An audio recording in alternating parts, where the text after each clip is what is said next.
Right now, somewhere in the world, something massive is happening.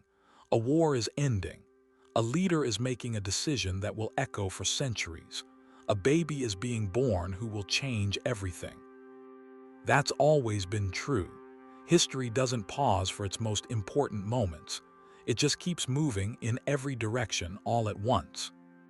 So here's a question nobody really asks. On the night a child was born in a small stable in Bethlehem, what was the most powerful empire on earth actually doing? The year is roughly 4 BC. The Roman Empire is at the absolute peak of its early power. Augustus Caesar, the first true emperor of Rome, has been ruling for over 25 years, and he has done something no Roman leader had ever quite managed before. He made Rome peaceful. The Romans called it the Pax Romana, the Roman peace. After decades of brutal civil wars, Augustus had essentially locked down the entire Mediterranean world, from Spain in the west to Syria in the east, from Britain in the north to Egypt in the south. One empire, one currency, one set of roads connecting everything. So what was Augustus actually doing around this time? He was obsessed with building, literally. He famously said he found Rome a city of brick and left it a city of marble. His architects were transforming the capital in real time, the Forum of Augustus, the Temple of Mars, the Ara Pacis, a stunning monument to peace, were all either under construction or recently completed. He was also dealing with something closer to home. His daughter Julia had just been exiled, banished for scandalous behavior that humiliated the emperor publicly. It was a personal crisis playing out at the very top of the most powerful family on earth. And here's where it gets directly connected to the story we know. Augustus had recently issued a decree, a census. Every person in the empire needed to be registered, counted, documented. That census is exactly why a carpenter named Joseph packed up his pregnant wife and traveled from Nazareth to Bethlehem.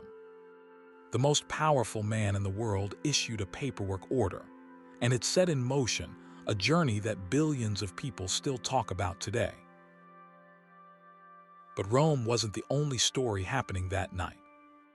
On the other side of the world, and I mean literally the other side, the Han Dynasty in China was navigating its own moment of transition. Emperor Ai of Han had just taken the throne, inheriting an empire of roughly 60 million people. He was young, inexperienced, and dealing with a court full of competing factions. China had no idea Rome existed, and similarly, Rome had no idea China existed either. Two civilizations, both at pivotal moments, separated by the entire width of the ancient world. In India, the Satavahana Empire was expanding across the Deccan Plateau. Trade routes were opening up, routes that would eventually connect the Mediterranean world to Asia. Silk, spices, ideas, all beginning to flow in ways the world had never seen before. The night one story began, the rest of the world was already in the middle of its own.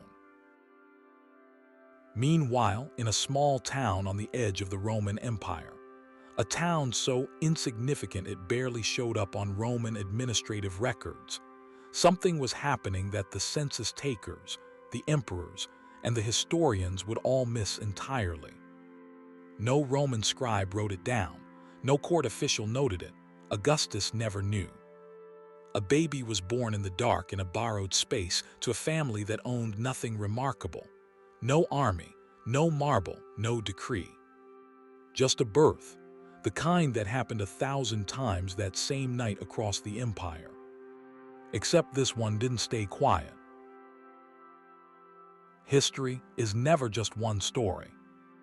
While the moment that would reshape the world was happening in Bethlehem, Augustus was building marble temples in Rome. An emperor in China was navigating palace politics. Traders in India were opening routes that would carry ideas across continents. They were all living in the same world. They just didn't know it yet. That's what this channel is about. The full picture, the story happening everywhere at once, not just the parts we already know. If that kind of history fascinates you, subscribe, because we're just getting started. Next time, we follow one of the disciples to the one place nobody expected him to go. A place so far from Jerusalem, it will genuinely surprise you.